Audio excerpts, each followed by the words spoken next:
Listo, ya está grabando. Ok, ¿se ve mi pantalla? Y ya. Ok, ok. Este, bueno, a nosotros nos toca la generación de código intermedio y análisis semántico. En el equipo somos Mendoza Velázquez Daniel, Hernández Campuzano Iván y pues yo, Sendate Santos Juan. Sí. Para empezar, bueno, aquí está curioso porque primero menciona en el tema la generación de código intermedio y después el análisis semántico, pero pues en el temario empieza luego con el análisis semántico, se podría decir, porque habla de los atributos y las gramáticas con atributos. Entonces, pues toca empezar por ahí, ¿no? Y pues es importante empezar diciendo que durante el proceso de análisis léxico se utilizan unas gramáticas que son las de tipo 3 o expresiones regulares.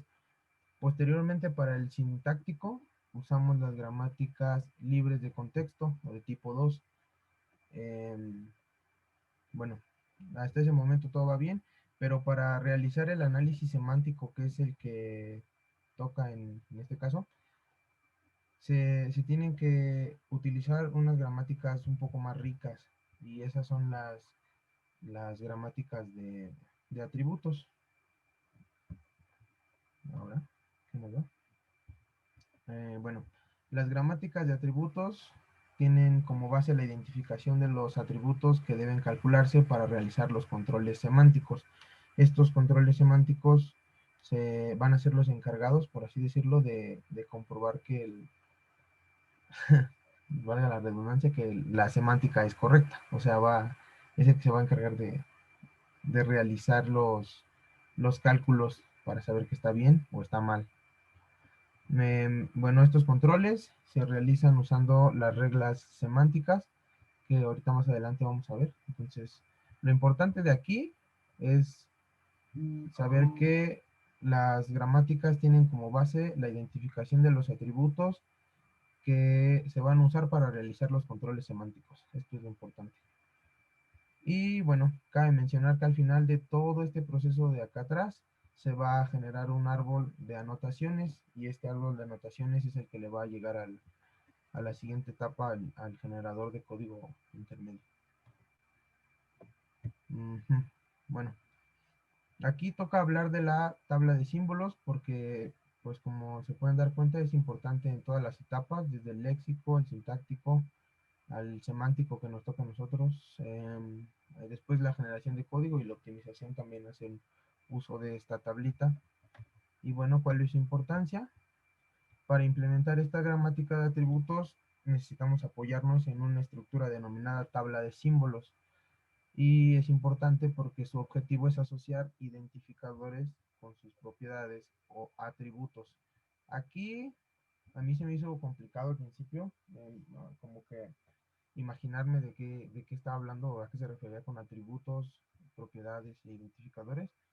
Pero bueno, lo más fácil fue como poner un ejemplo de el identificador, o bueno, ustedes declaran int x, ¿no? Y el identificador vendría siendo como la x, y las propiedades o atributos, pues es el tipo del identificador. Así lo pueden ver. Como dice aquí, un ejemplo, cada atributo es una variable que representa una propiedad, un símbolo, terminal o no terminal. Y ejemplos de atributos que podemos necesitar, pues son entero, real, etcétera, ¿no? Diferentes tipos. Ahora, el objetivo principal de nuestro analizador semántico es asegurarse de que el programa analizado satisfaga las reglas requeridas por la especificación del lenguaje. Eso es importante, o sea, cada lenguaje tiene sus especificaciones para garantizar su correcta ejecución.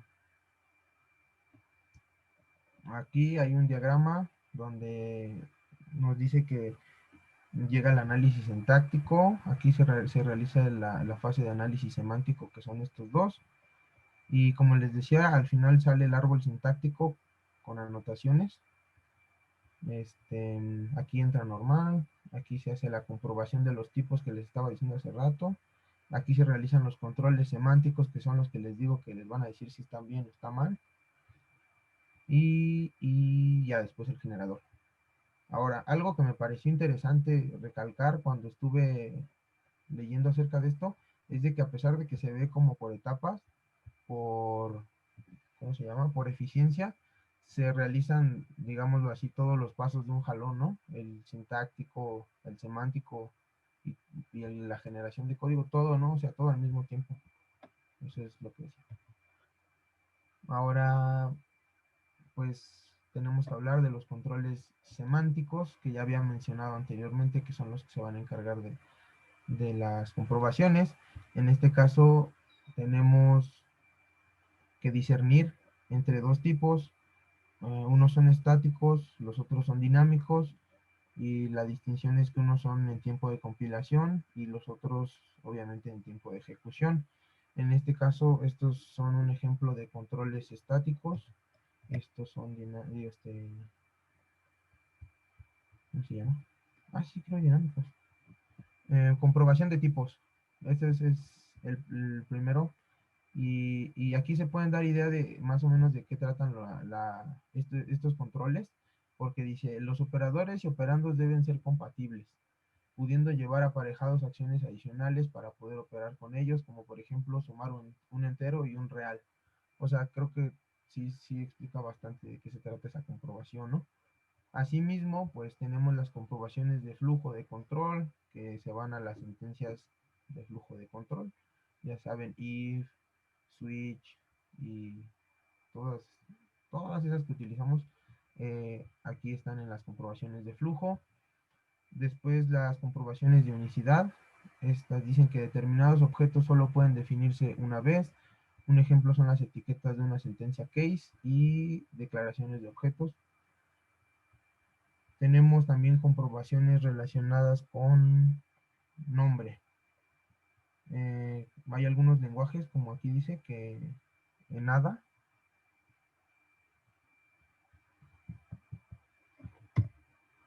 Ajá. Que el nombre que aparece al inicio de un bloque debe aparecer también al final, ¿no? Esa es una especificación de ese lenguaje y tiene un control semántico, digamos, para analizar eso o controlar eso. Ahora están los que son en tiempo de ejecución, por ejemplo. O sea, bueno, es que, como les digo, todo varía con respecto al lenguaje que se esté utilizando. En algunos lenguajes puede que algunos controles sean estáticos y en otros lenguajes en tiempo de ejecución.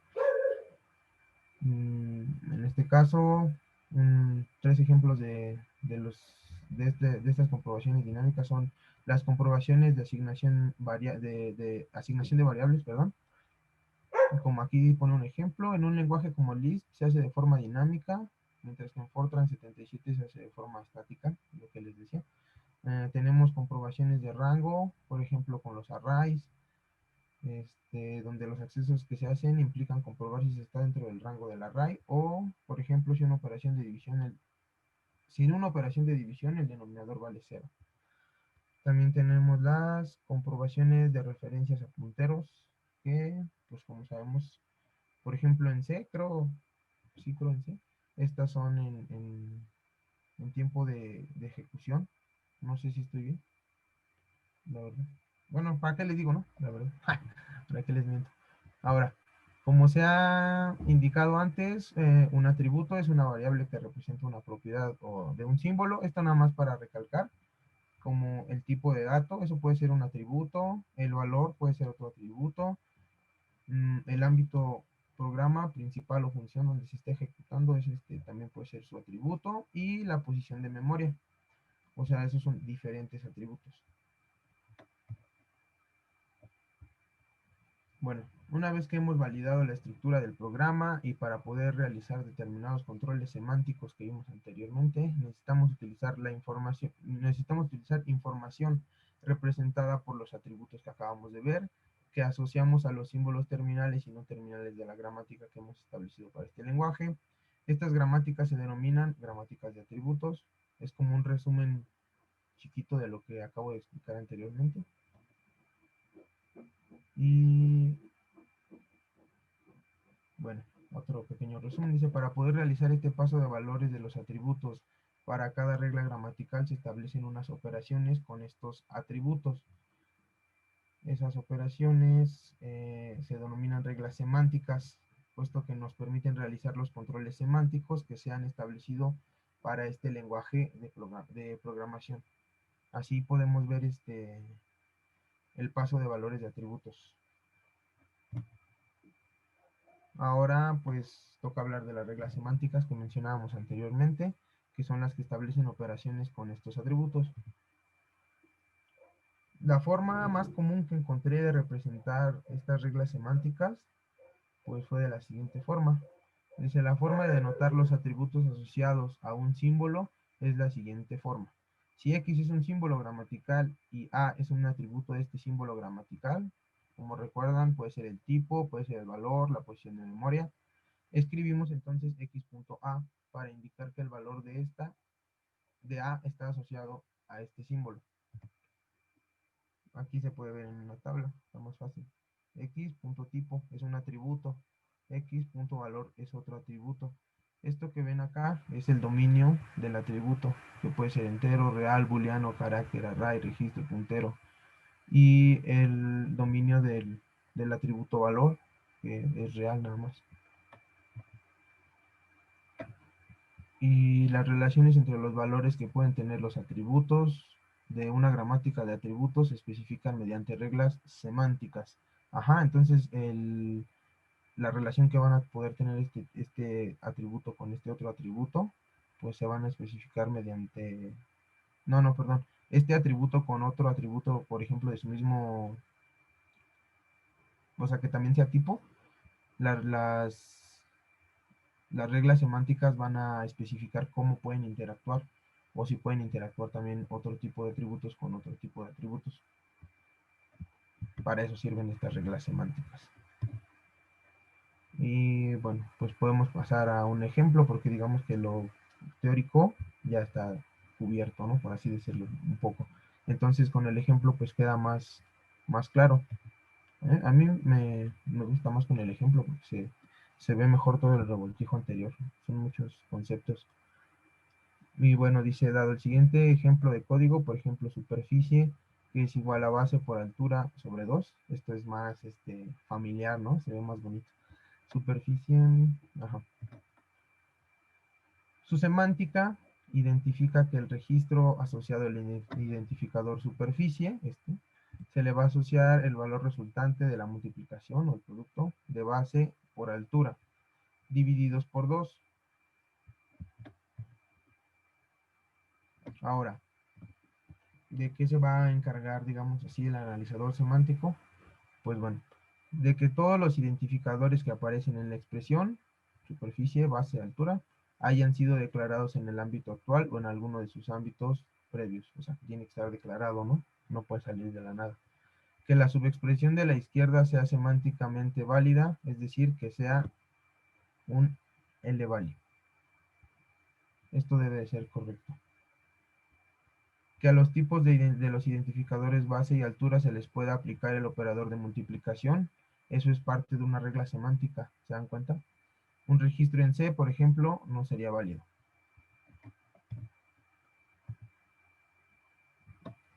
¿Qué más? También deberá inferirse el tipo resultante de la multiplicación anterior. Al tipo inferido se le deberá poder aplicar el operador de dividir con el tipo entero como multiplicando. Es otra regla.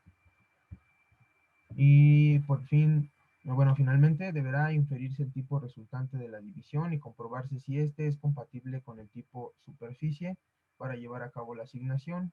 Como ejemplo, si superficie fuese entera y división real, no podría llevarse a cabo la asignación.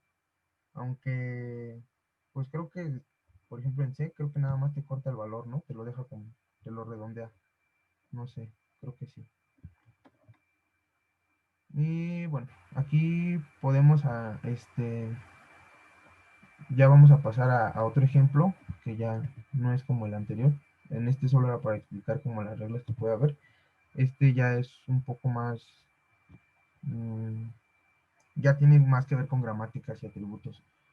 Y Y bueno, básicamente esto que ustedes están viendo aquí era el árbol sintáctico con anotaciones que se mencionaba anteriormente. Y pues, ¿por qué con anotaciones? Porque ya está modificadillo de ahí. Tenemos estas anotaciones abajo de sus gramáticas. Sí, abajo de sus gramáticas. Bueno, bueno, de sus símbolos. Entonces, en este caso, el ejemplo dice, la acción semántica que queremos realizar es obtener el valor de la siguiente operación, que es 5 más 9 por 4. Se ve muy fácil, ¿no? O sea, la verdad se ve fácil y yo dije, ah, pero sí tiene su chiste, o sea, me costó entender esto. Y a ver si lo entendí bien, ¿no? Entonces tenemos el... Esto ahorita lo vamos a ver, que sí creo que sí lo vamos, pero se llama que los atributos son sintetizados, ya que van hacia arriba, de los hijos hacia los padres. Hay otro tipo de atributos que son los heredados y esos son de los padres y de los hermanos. Pero bueno, en este caso son sintetizados y como aquí podemos ver, el dígito se le asigna a F, que son sus reglas gramaticales. Acá las vamos a ver, miren, esta que ustedes ven aquí, arriba el cuadro es la regla gramatical que se utiliza de hecho para la operación anterior. Como pueden ver, deriva en E más T, E en T en T por F, T en F y F en un dígito. Ahí se puede ver más claro. Ahí está F en un dígito, vamos para atrás, se le coloca el dígito, se le coloca el dígito y luego se analiza esta parte de acá, en el que los dos deben de ser compatibles, ¿saben? Este con este de acá. Esa multiplicación debe de ser, ¿cómo se llama? Compatible para que después se pueda hacer esta otra evaluación. O sea, debe de ser correcta semánticamente. Y ya posteriormente, como si es semánticamente correcto esto, tenemos el resultado y se aplica con el 5, que es el de acá. Primero esto, después esto se suma y finalmente nos da este punto val igual a 41, ¿no? Este, por ejemplo, es un ejemplo semánticamente correcto, ¿no? No te marcaría ningún error. Como podemos ver acá, esta es la gramática que utilizamos. Y bueno, aquí hay algo importante que mencionar, que pues cuando termina el análisis sintáctico y todo, se te da la regla gramatical, podría ser esta de acá abajo, que es de esta misma. Era importante, decía ahí, que se tiene que enumerar las expresiones que se repiten, ¿no? Por ejemplo, el E1, el E2, aunque sean lo mismo, se tienen que enumerar. Esto para las reglas semánticas, ¿no? Les, bueno, conviene más, pues, por así decirlo.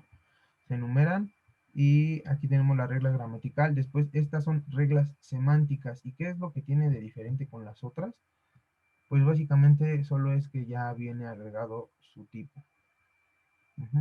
Entonces, el tipo es valor, pero así se denotan las reglas semánticas. Bueno, así se expresan.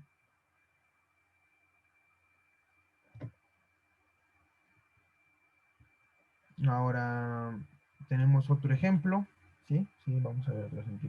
Supongamos el caso siguiente en el que una declaración de identificadores incluye el tipo y la lista de identificadores, y donde el tipo puede ser entero o real y la lista de identificadores puede ser un identificador o varios unidos por comas, de tal forma que el tipo afecta a toda la lista. Esto, si no mal recuerdo, es un ejemplo de atributos heredados, creo. Sí tiene que ver con atributos heredados, por lo que dice aquí de que de tal forma que el tipo afecta a toda la lista. Y bueno, la cadena de entrada es int a, b, c. Eso es, este es el ejemplo, ¿no? Este. El tipo puede ser entero, real, y la lista de identificadores puede ser uno o varios unidos por comas. La forma en la que se va a crear el árbol de análisis es con un analizador sintáctico descendente. Entonces sí, sí es un atributo heredado porque es descendente. Viendo por tanto en el árbol de análisis mediante las flechas discontinuas cómo se va produciendo la herencia del tipo para cada uno de los identificadores. Y ahí está.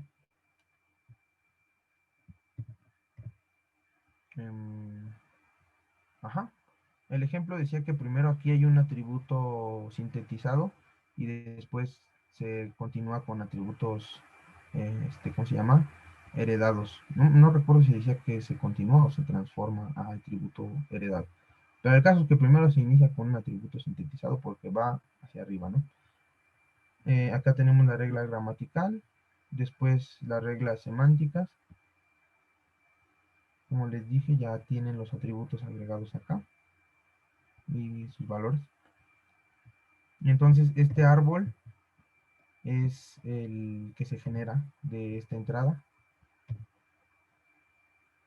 Y lo pueden ver así, como que aquí está o sea, primero se tiene que validar que esto sea correcto, después pasa esto valida que es correcto, pues, y se puede asignar el ID. ¿Pero cuál era? ¿Cuál era?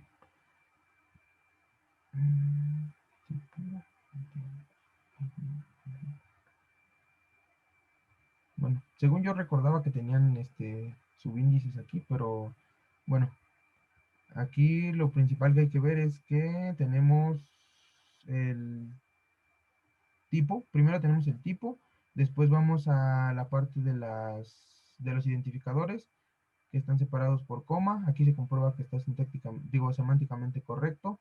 Se pasa a esta parte. Aquí semánticamente correcto igual. Y se va hacia abajo. Se va hacia abajo. O sea, del padre hacia los hijos, como se puede ver aquí. Otra vez se comprueba que está todo bien. Y finalmente se pasa al último ID y todo separado por comas. Pero digamos que yo como lo entiendo, primero está empezando de este lado, luego comprueba este ID y luego este otro ID por las comas. De este lado está el final, luego una coma, luego este otro ID, luego una coma y luego el último ID. Así es como yo lo estoy viendo y es como se lo estoy explicando. Ahora, bueno, un ejemplo final. Espero que este sí les haya quedado claro. Digo, estuvo un poco más revuelto, tal vez por lo que le dije de sintéticos y heredados. Y pues sí está, la verdad sí está un poco raro de entender, complejo, pero sí espero que les haya quedado claro. Y pues ya, un último ejemplo, que es donde dice que consideremos el siguiente token. Tenemos int x, el identificador x, el identificador y, que está iniciado en 0, y luego hace una asignación donde dice que y más 2 más 4 más una cadena. Ah, pues dice que nosotros podemos ver el error, ¿no? Obviamente, pero que cómo se hace, cómo lo detecta semánticamente el analizador, eso es importante aquí, cómo lo hace. Y bueno, creo que en los otros ejemplos no mencioné para nada la tabla de símbolos, ya se había quedado atrás y les dije que era importante. Aquí sí lo menciona, por eso está interesante esto. Aquí tiene la tabla de símbolos, hace ver más fácil que está el identificador y su atributo tipo, ¿no? Ahora bien, se hace el árbol, pum, pum, pum, pum, pum. Y este árbol es lo mismo que el pasado, se podría decir. O sea, es un árbol sintáctico con anotaciones. Y desde el principio, aquí el árbol se da cuenta de que el string y el int, por medio de sus reglas semánticas, digo, sí, reglas semánticas, no permite que se haga esta operación. La regla semántica se, se, este, el lenguaje de programación es Java y pues nada más permite usar dos cadenas, dos enteros, o bueno, sí, operaciones entre cadenas, entre enteros, flotantes, y los demás tipos que tiene el lenguaje de Java.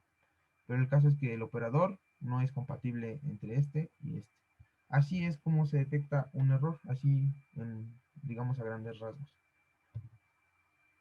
Otro ejemplo que se puede ver, pues es donde no hay ningún error y se llega a la asignación de manera correcta hasta acá arriba. Esto está fácil, tenemos el identificador X, otra vez el Y, y después tenemos una asignación. Esta asignación es de la siguiente manera, y como ven, entero con entero, 4 con 7, luego el resultado con 2, el resultado con y finalmente esto es asignado a la variable X, bueno, al identificador X. Y ya, esos son todos los ejemplos. Finalmente, hay algo importante de que hablar, que es el grafo de dependencias. A mí se me hizo un poco complicado, entonces espero que quede claro, ¿no? Así como lo ando explicando. Entonces, un grafo de dependencias es un grafo dirigido acíclico, donde los nodos representan tareas y una arista de un origen a un destino representa que para poder realizarse la tarea destino tiene que haberse ejecutado la origen. Y esto, ¿cómo lo veo? ¿Cómo lo interpreto? Pues que este grafo dice, primero se tiene que ejecutar esta regla semántica y esto se va a hacer en este nodo. Si esta regla semántica está correctamente bien, o bueno, está correctamente escrita, se puede pasar al siguiente nodo. Y si en este nodo vuelve a pasar lo mismo de que todo está bien, se va para el otro nodo. Eso es básicamente lo que yo entiendo con el grafo de dependencias. Y bueno, como dice aquí, los nodos pueden etiquetarse con un valor que representa el coste de la tarea. Las aristas pueden etiquetarse con valor que representa el coste de la comunicación. Eso es a juicio de cada quien, ¿no? No es obligatorio. Para establecer un orden, para establecer un orden correcto, para evaluar la regla semántica, se debe hacer un ordenamiento topológico del grafo de dependencias. Como les había comentado hace rato, y este ejemplo me va a ayudar, porque tiene flechas, yo considero que el grafo de dependencias te dice que hasta que no está este, no se puede pasar a este, y hasta que no está esto, no se puede pasar al siguiente, y después no se puede pasar al siguiente. Si se dan cuenta, este grafo de dependencias se tiene que ver con el ejemplo que vimos, el último, no, el penúltimo, donde, es que aquí están los subíndices, ¿ya ven? Estaba yo pensando que eran el otro diagrama. Y bueno, primero empieza con el tercero, luego con el segundo y luego con el primero. No importa cómo lo haga, la verdad, siempre que las reglas semánticas se estén cumpliendo adecuadamente, pues no hay ningún problema. Se puede hacer esa asignación. Y bueno, hasta aquí mi parte. Sigue mi compañero que va a explicar lenguajes intermedios. ¿Qué tal, compañeros? Mi nombre es Iván. Los lenguajes intermedios o lenguaje intermedio no es un lenguaje de una máquina real, sino que corresponde a una máquina abstracta que se debe definir lo más general posible, de forma de que sea posible traducir este código intermedio a cualquier máquina real. El objetivo del lenguaje intermedio es reducir el número de programas necesarios para construir traductores y permitir más fácilmente la portabilidad de los mismos en diferentes máquinas y sistemas operativos. Ahorita vamos a ver por qué. No es un lenguaje como tal y por qué debe de ser construido lo más general posible y de una manera abstracta. La siguiente, por favor.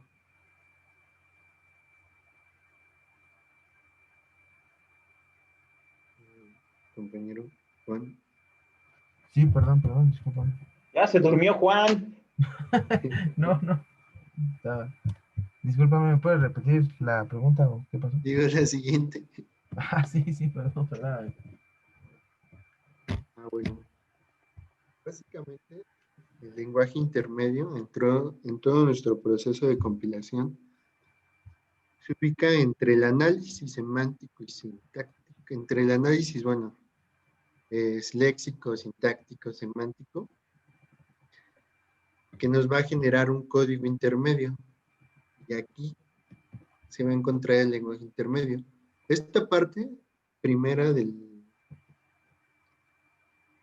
nuestro proceso de compilación le vamos a llamar el frontend y va a corresponder más que nada a nuestro lenguaje de programación. Después de esto, nuestro lenguaje intermedio se va a compilar, que ya se va a traducir probablemente ya a un lenguaje máquina, a un lenguaje ensamblador, por ejemplo, o digamos que se va a ligar, ¿no?, a las bibliotecas que corre. Bueno, ahorita lo vamos a ver más adelante. Y esta parte de la optimización del código y la generación del código objeto va a ser el backend, que va a corresponder a nuestras máquinas y a su sistema operativo. La siguiente, por favor. Definiciones del lenguaje o código intermedio. El código intermedio es una estructura de código que posee una complejidad comprendida entre código fuente y código máquina, que es lo que vimos en la imagen pasada. Los códigos intermedios se consideran como la interfaz entre el generador de código y las teorías de lenguajes en fases previas al compilador. Las teorías de lenguajes corresponden, pues, a las expresiones regulares que utilizamos en el análisis léxico y las gramáticas que utilizamos posteriormente en el análisis sintáctico y semántico. Y el generador de código corresponde, pues, a nuestro, por ejemplo, al ensamblador y después al código máquina. Se puede considerar el código intermedio como el lenguaje de una computadora hipotética. Siguiente, por favor. Entonces, en las características de los lenguajes intermedios se busca la portabilidad y las posibilidades de optimización, por eso debe de ser lo más general posible y lo más abstracto posible. Bueno, debe ser abstracto, sencillo, y debido a que, por una parte, en el backend tenemos la máquina y el sistema operativo, y en otra parte, en el frontend, tenemos como tal el lenguaje fuente, es que no se tiene en cuenta modo de direccionamiento, ya que como está separada la parte que traduce todo eso, que hace nuestros direccionamientos de memoria y toda la parte del ensamblador, pues no tiene en cuenta los modos de direccionamiento, los tamaños de datos, la existencia de registros, la eficiencia de cada operación. Eso ya va en la siguiente parte, que es la generación del código objeto, porque incluso en la optimización del código intermedio, pues simplemente es optimizar el código intermedio. Bueno, no simplemente, pero digamos que no toman en cuenta esta parte en la generación del código intermedio nada más. Siguiente, por favor.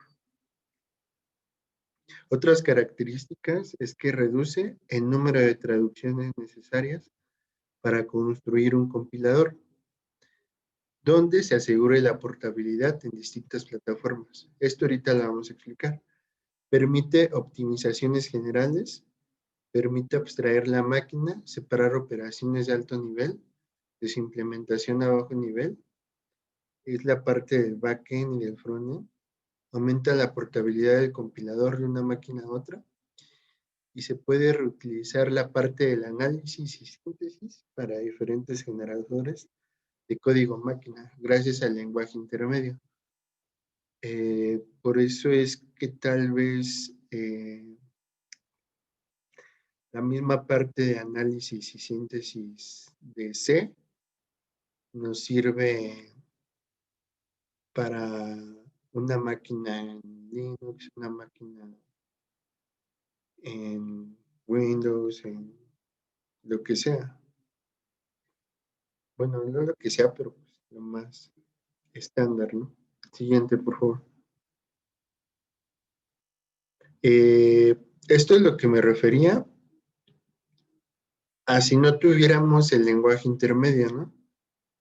Ya que, como vemos, tendríamos que construir un compilador para cada máquina, ¿no?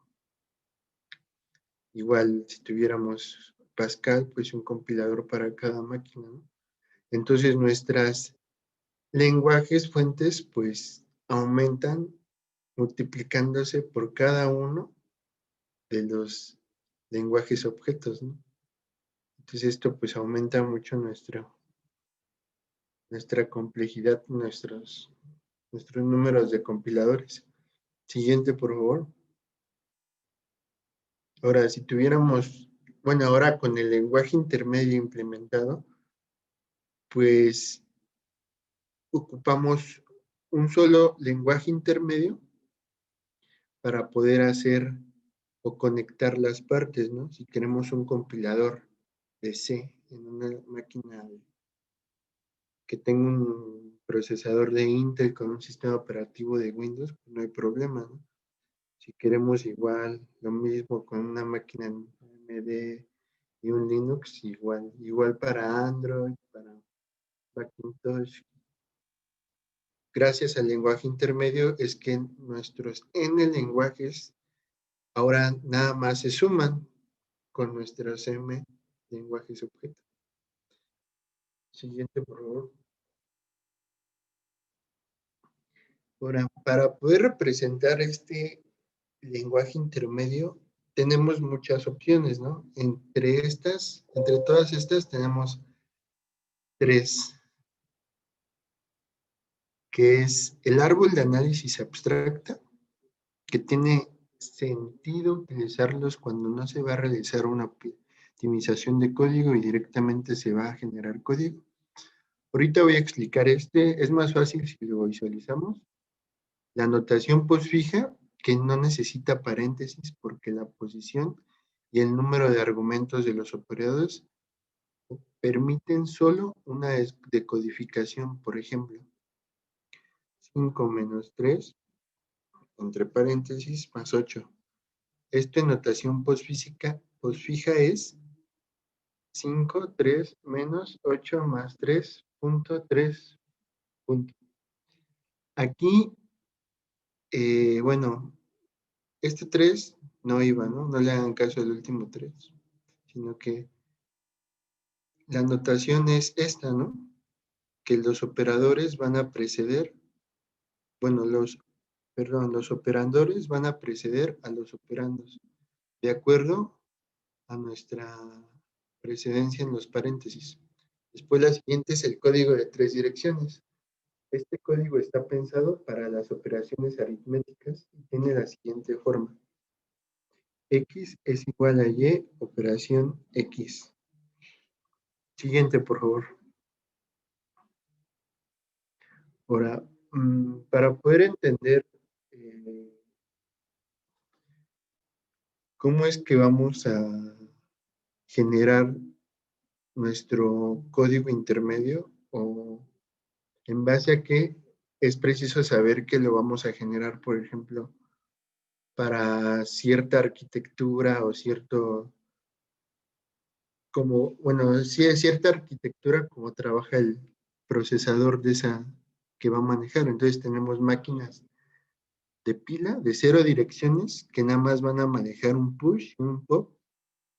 Se refiere a una máquina física o virtual con un conjunto de instrucciones de 0 direcciones. Todas las direcciones son implícitas. Llaman así porque opera con valores que se leen o insertan en el tope de la pila. Operaciones de push y pop.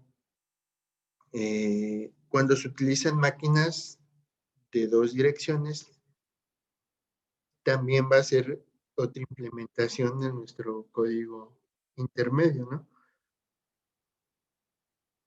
Que pues cuando se utilizan máquinas de registro de una de las direcciones, se usa para especificar uno de los operandos fuente, el resultado, y otra dirección para el otro operando fuente.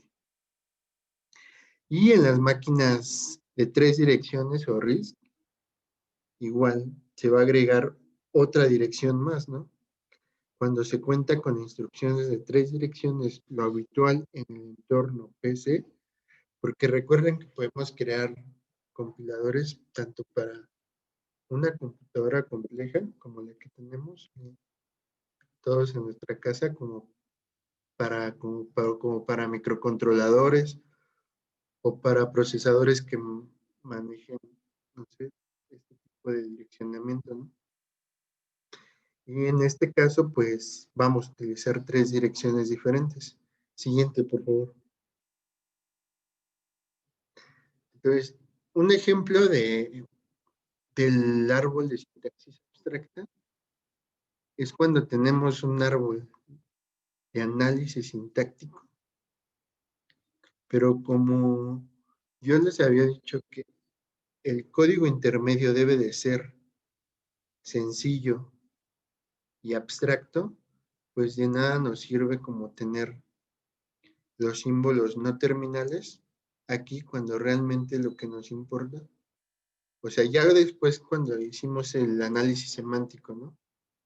O sea, se supone que aquí ya vamos a ejecutar nuestro código, ¿no? No nos importa esta parte ya, ¿no? Lo único que nos importa es como tal los símbolos terminales. Entonces, el árbol de sintaxis abstracta va a ser aquel árbol que a partir del árbol de análisis sintáctico vamos a tomar los nodos, bueno, las hojas, perdón, y los símbolos no terminales. Igual aquí como ven en el ejemplo, este sería nuestro árbol de análisis sintáctico y este de sintaxis abstracta. Siguiente, por favor. Ahora, yo encontré este ejemplo. Tenemos igual un árbol sintáctico, de análisis sintáctico, y aquí, como les digo, para poder implementar el código intermedio, se van a ir tomando sus símbolos no terminales. Entonces, aquí este símbolo no terminales va a apuntar a una dirección de memoria donde contenga el dígito 5, el operador multiplicación, el operador menos y cada uno de los identificadores, ¿no? Esto ahorita lo vamos a ver en una imagen como cada uno de esos cuadritos va quedando como en un espacio de memoria secuencialmente, ¿no? Siguiente, por favor. Aquí está otro ejemplo de un árbol que solo tiene sus símbolos no terminales y ya no tenemos el uso de los símbolos terminales, ¿no?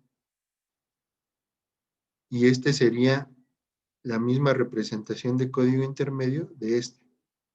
Siguiente, por favor. Estos serían otros ejemplos de la notación posuija, donde tenemos A por B, que haría así, ¿no? Los operandos de esta operación van a preceder, y como la habíamos dicho en la definición, pues esta nos va a servir ya que, pues aquí, si queremos ir evaluando esta operación, pues simplemente consideramos como como si estuviera en el tope de una pila, lo leemos y nos indica que va a operar y que va a operar los siguientes dos. Entonces, esta también sería una implementación de código intermedio por su abstracción y por su facilidad de implementarlo. La siguiente, por favor. Ahora tenemos el código de 3 direcciones que nos va a servir mucho a la hora de representar en código intermedio operaciones y asignaciones indexadas, apuntadores. En este caso, como ya ven, les digo, o sea, si tenemos, bueno, el código de 3 direcciones, vamos a encontrar instrucciones de asignación, ¿no? Donde tenemos 3 direcciones, X, Y y Z. Donde OP es un operador binario. Aquí tenemos una operación binaria de 2 direcciones. Y aquí una operación unaria, ¿no? Aquí tenemos las asignaciones indexadas y los apuntadores. Siguiente, por favor. Después los saltos. El salto incondicional va a ser con un goto, pero a la rutina.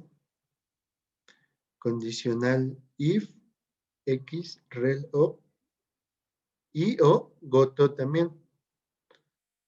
Llamada procedimientos y retornos. Siguiente, por favor. Aquí está un ejemplo más o menos de cómo esta dirección, para que nosotros podamos pasarla a código intermedio, la tenemos que interpretar en 3 direcciones. La primera operación se va a guardar en una dirección. En este caso, T1. Después la segunda operación se va a guardar en otra dirección, que sería T1 más 10, ¿no? A es igual a T2. Este código de subrutinas para todos los que hemos llevado arquitectura, microcomputadoras, se parece mucho al ensamblador de ese ensamblador que vimos, ¿no? Porque utilizamos etiquetas, goto, a diferencia de que pues aquí no tenemos las instrucciones, ¿no? Y es porque cada uno de estos líneas del código intermedio se va a ligar con una subrutina, por ejemplo, puede ser de carga, de suma, de resta, dependiendo, ¿no? Siguiente, por favor. Aquí está otra implementación de código fuente en código de 3 direcciones, ¿no? Igual se van separando las direcciones. Siguiente, por favor. Y a esto es a lo que me refería, ¿no? Cada una de las partes del código intermedio se va a ligar a una tabla de origen que puede ser, es la tabla de símbolos, y de acuerdo a esa tabla de símbolos también se va a ligar con las subrutinas, y aquí ya es donde sale el lenguaje ensamblador, ¿no? Y se va a generar la siguiente parte. Obviamente este código ya es el código optimizado. Y creo que ya sería todo. Siguiente. Sí, ya sería todo. Eso sería todo.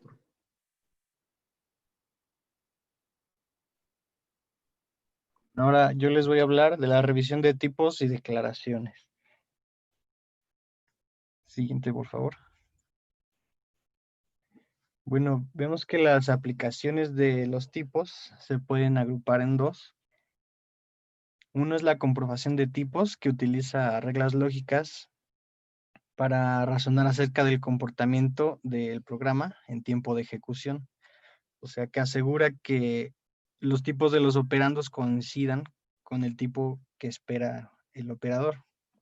Y las aplicaciones de traducción, que a partir del tipo de un nombre, el compilador puede determinar el espacio de almacenamiento necesario para ese nombre en tiempo de ejecución. Bueno, este almacenamiento se asigna en tiempo de ejecución o cuando se crea el objeto. Y se puede distribuir en direcciones relativas. Siguiente, por favor. Las expresiones de tipo... No, la anterior, por favor. Las expresiones de tipos son como estructuras, son estructuras que se representan mediante el uso de las expresiones de tipos. Una expresión de tipo es un tipo básico que se forma mediante la aplicación de un operador llamado constructor. Y los conjuntos de tipos básicos y los constructores van dependiendo de cada lenguaje que se va a comprobar. Siguiente, por favor. Bueno, la definición pues, de expresiones de tipos que vamos a usar es en las siguientes. Que un tipo básico es una expresión de tipos y los tipos básicos comunes para un lenguaje puede ser booleano, char, integer, float o void. El nombre de un tipo es una expresión de tipos. Y también una expresión de tipos se puede formar mediante la aplicación del constructor de tipo arreglo a un número y a una expresión de tipos. Siguiente, por favor. También un registro es una estructura de datos con campos identificados por nombres. Se puede formar mediante la aplicación del constructor de tipo registro a los nombres de los campos y sus tipos. Y una expresión de tipos también puede formarse mediante el constructor de tipo para los tipos de funciones. Se escribe, por ejemplo, S signo T para la función que pasa del tipo S al tipo T. Siguiente, por favor. Por ejemplo, aquí tenemos que el tipo arreglo se puede leer como un arreglo de 2 arreglos de 3 enteros cada uno. Y aquí en la imagen vemos que es un arreglo de 2 arreglos de 3 enteros cada uno. Y se escribe la expresión así, arreglo 2 de arreglo de 3 enteros, 3 integers. Aquí vemos esta representación del árbol, donde el operador arreglo recibe 2 parámetros, un número y un tipo. Siguiente, por favor. Bueno, cuando estas expresiones de tipo se representan con grafos, podemos hacer algunas equivalencias solamente si se cumple una de estas siguientes condiciones. Si se cumple solo si una de las siguientes condiciones. Uno, son el mismo tipo básico. 2, si se forma mediante la aplicación del mismo constructor de tipos equivalentes en estructura. Y si uno de los dos es el nombre de un tipo que denota al otro. Si los nombres de los tipos se tratan como si se representaran a sí mismos, entonces las dos primeras condiciones conducen a la equivalencia de los nombres. Sí, siguiente, por favor. La siguiente, por favor. Declaraciones. Bueno, aquí tenemos esta gramática. Consideramos esta distribución de almacenamiento y los tipos. A ver, la no terminal D genera la secuencia de declaraciones. Genera una secuencia de declaraciones. La no terminal T genera tipos básicos de arreglos o un registro que está en récord entre llaves. La no terminal B genera uno de los tipos básicos, ya sea int o float, y la no terminal C genera cadenas de 0 o más enteros, donde cada entero se encierra entre estas llaves cuadradas. Un tipo de arreglo consiste en un tipo básico que se especifica en B, seguido de los componentes del arreglo especificados por C. Y un tipo de registro que viene siendo la segunda producción de T, la segunda opción, es una secuencia de declaraciones para los campos del registro y todas se encierran entre llaves. Siguiente, por favor. Bueno, ahora vamos con la distribución de almacenamiento para los nombres locales. Del tipo de un nombre podemos determinar la cantidad de almacenamiento que será necesaria para ese nombre en tiempo de ejecución, que es lo que comentábamos. Y en tiempo de compilación podemos usar estas cantidades para asignar a cada nombre una dirección de memoria relativa. El tipo y la dirección relativa se almacenan en esta entrada en la tabla de símbolos para el nombre. Los datos de longitud variable como cadenas, cuyos datos no se pueden determinar hasta que ya se está ejecutando, como arreglos dinámicos, etcétera, se manejan reservando una cantidad fija conocida de almacenamiento para un apuntador de datos. Siguiente, sí. Bueno, la distribución del almacenamiento para los objetos de datos tiene mucha influencia en las restricciones de direccionamiento de la máquina a la que va destinada. Se colocan los operadores en ciertas posiciones en memoria, como en una dirección divisible entre 4, por ejemplo, aunque un arreglo de 10 caracteres solo necesite suficientes bytes para guardar 10 caracteres, el compilador podría asignarle 12 bytes, lo que nos deja 2 bytes que no se están usando. Y ahora vamos con la generación de código intermedio de diferentes sentencias. Existen dos formas. ¿Podemos darle a la siguiente, por favor? Existen dos formas de representar el código intermedio, ya sea lineal o de 3 direcciones, o en forma de árbol, que es como estábamos viendo un poquito antes. Siguiente, por favor. Un programa traducido en código de 3 direcciones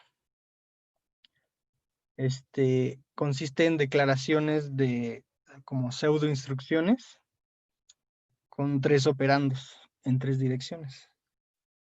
Este tipo de declaración, solo una operación es permitida por cada declaración. Entonces, en este segmento de programa que tenemos en if menor o igual a y más 1, x igual a x menos z y z igual a f entre z, la siguiente, por favor, obtendríamos este siguiente código, que es el lenguaje intermedio. Este es otro ejemplo de lo que estábamos viendo de la generación de código intermedio. Sí, la siguiente, por favor. Bueno, también tenemos la opción de que sea cuádruple, que esta es una forma de código intermedio de 3 direcciones, pero aquí el resultado de la operación se escribe dentro del código. Las variables temporales se introducen en la misma tabla de símbolos. Aquí tenemos este ejemplo usando la misma sección de código del anterior. Y tenemos cómo quedaría la tabla. Tenemos el operador, operando 1, operando 2 y el resultado que se escribe ahí mismo en la tabla. Siguiente, por favor.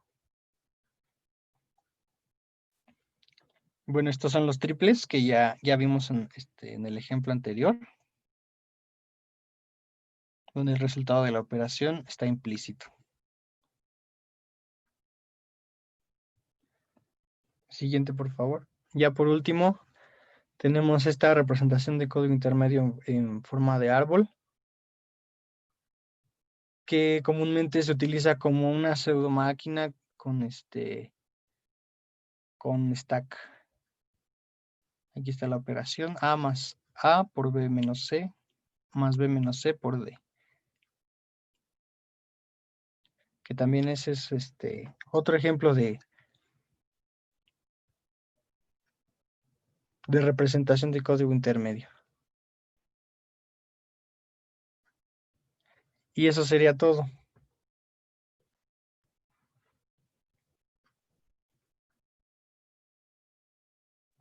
Ya son todos, ¿verdad? ¿Los 3 nada más?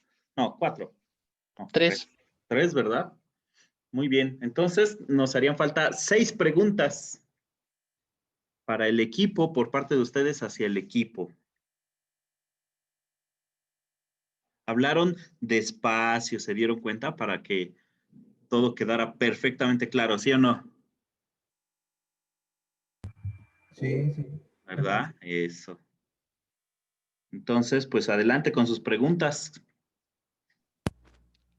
A ver, yo tengo una. ¿Para qué sirve la tabla de símbolos?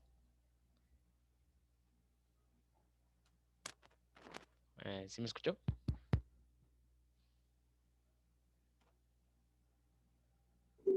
¿Para qué sirve la tabla de símbolos? Pregunta el compañero Eduardo.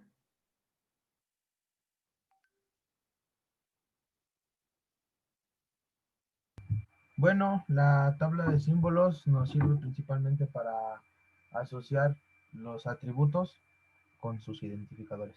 Esa es la tarea objetivo de la tabla de símbolos, al menos en el analizador semántico. Creo que no se escuchó, ¿verdad? No respondí, estaba abajo mi micrófono. Bueno, yo sí lo escuché, Sandate. No sé si el compañero Eduardo también y los Sí, demás. sí se escuchó. Ahí ¿Sí? está, sí se escuchó. Siguiente pregunta.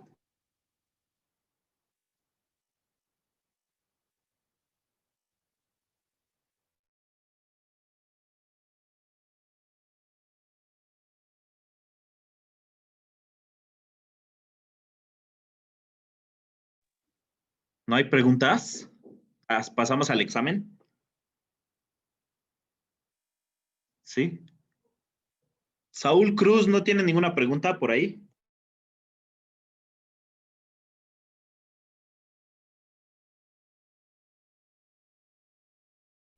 Uy, creo que se quedó dormido.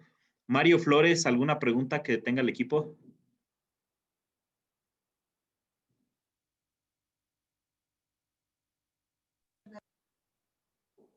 O a lo mejor no los oigo yo, no sé.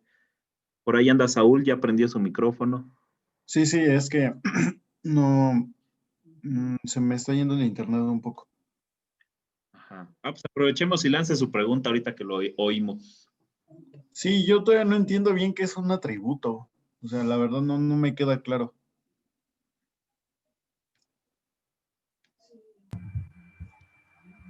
Bueno, un atributo es, ¿cómo se podría decir?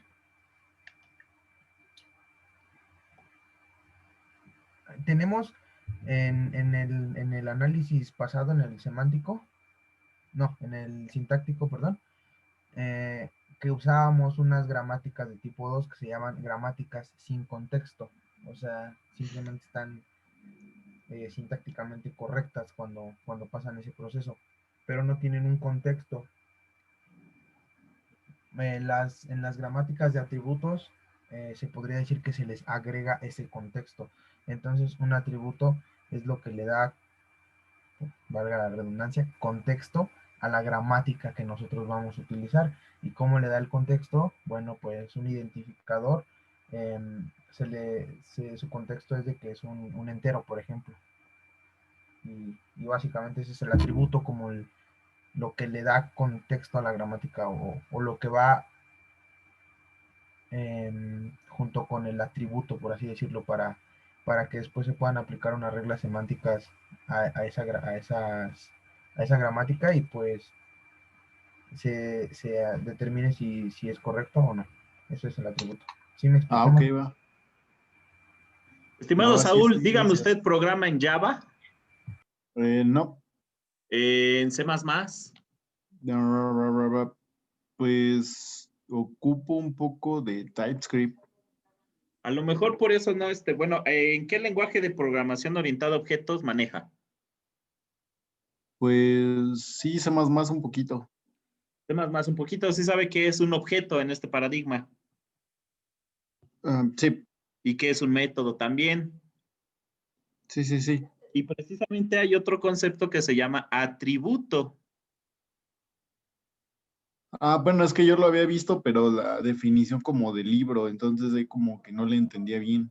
Bueno, si usted ha manejado los atributos de un objeto, es más o menos algo parecido. Un objeto, pues, es una entidad definida por sus atributos, es decir, por sus características y por sus métodos, ¿no? Las cosas que hace. Pero lo que nos importa ahorita es que un objeto está definido por sus características. Un atributo va a ser una característica que acompaña a algún símbolo.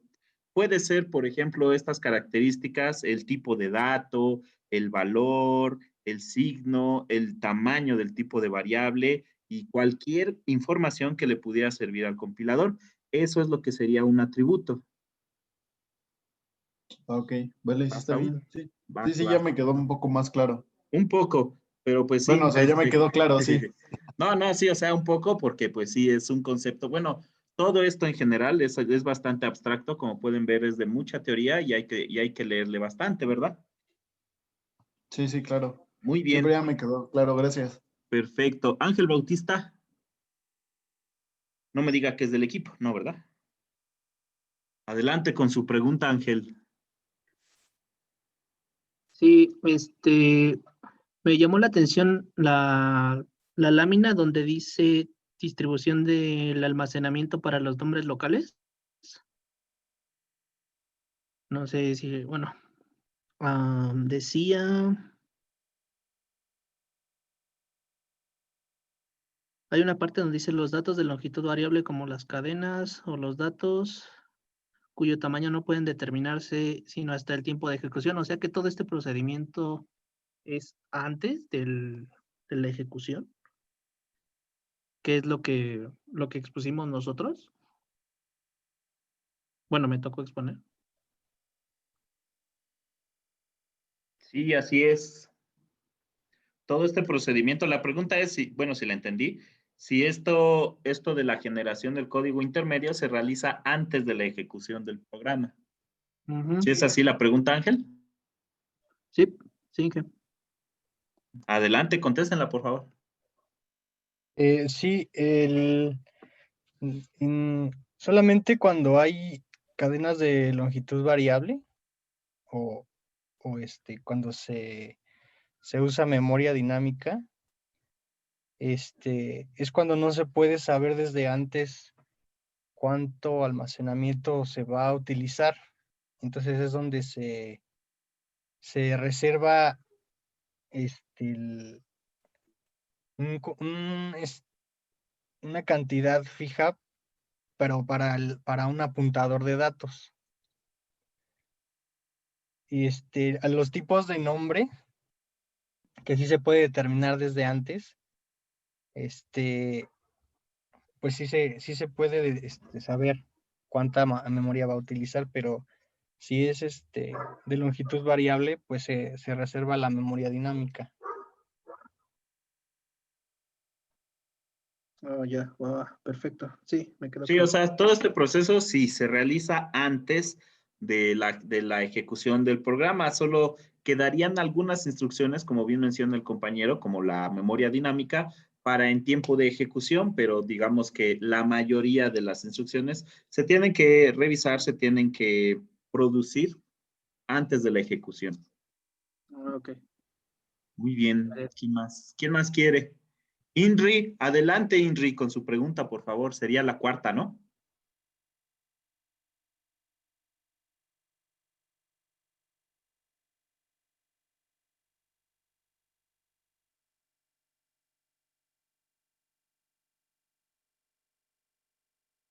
Yo creo Inri se durmió. Iván Campos, Aquí estoy. Es que, adelante Inri, por favor. Se quedó pensando su pregunta. no, no es como tal pregunta, pero bueno, a mí me tocó exponer, hablar un poquito de lo que es la tabla de símbolos, pues ya con la explicación que dieron, pues incluso a mí como que se me recalcaron ciertas cositas que no estaba muy seguro si estaban bien. Pues no es como tal pregunta, le comento.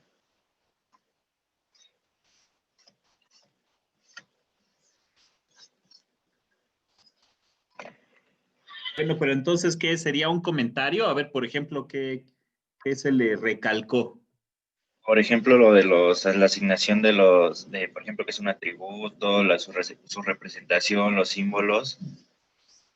Ya ve que hablaron un poquito así de la tabla de símbolos.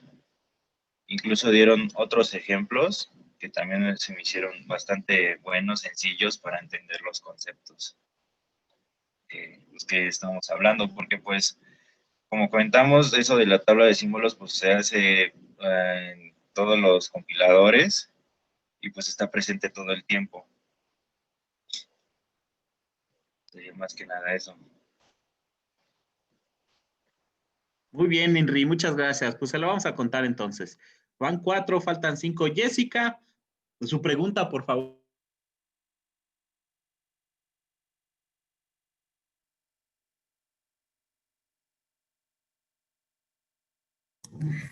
No, profe, ¿por qué yo?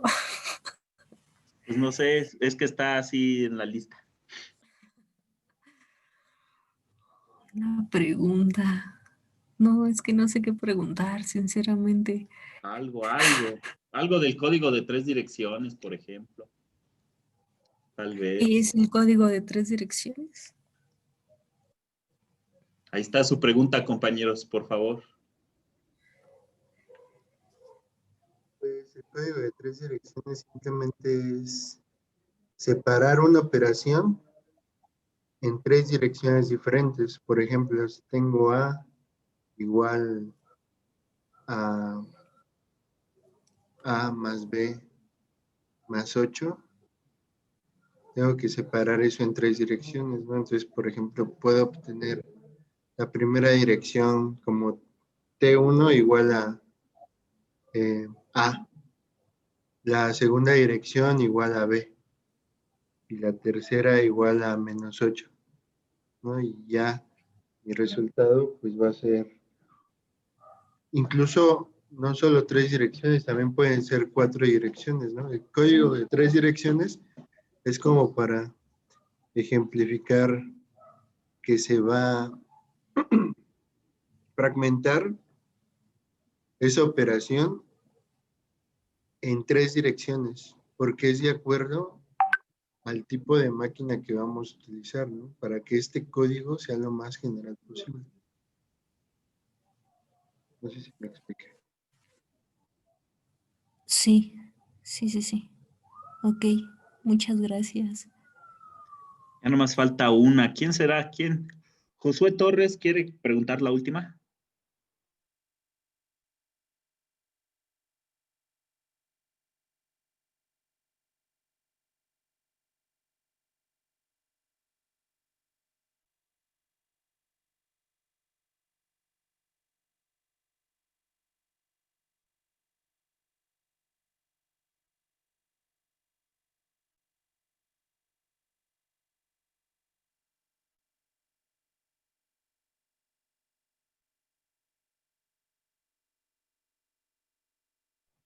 Está en el chat.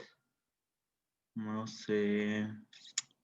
¿Quién? José Antonio Nava. ¿Ya preguntó José Antonio? No. No, profe, no he preguntado. Ah, ¿quiere preguntar? Sí, Adelante, por favor. estaba viendo un poco sobre el lenguaje intermedio y veo que es como Java, que tenemos una máquina virtual para poder ejecutar en todos lados, ¿correcto? Sí, algo así. Entonces, ¿no todos los compiladores requieren un código intermedio o un lenguaje intermedio? ¿O es distinto el concepto código intermedio con lenguaje intermedio? Lo que pasa es que el lenguaje intermedio se realiza para poderlo de ahí migrar a cualquier arquitectura. No es tanto como una máquina virtual que sobre de ese vaya a trabajar el código, sino que sería como un lenguaje un poco más sencillo para traducir a cualquier arquitectura, cualquier lenguaje máquina que trabaje sobre cualquier arquitectura. Eso sería más o menos el lenguaje, el código intermedio. El lenguaje intermedio, pues sí, a mí me suena más a la máquina virtual. Ah, ok, perfecto. ¿Sí? No serían lo mismo. Ya. Bien, Dice profe. Josué que si Lisp puede ser considerado lenguaje intermedio.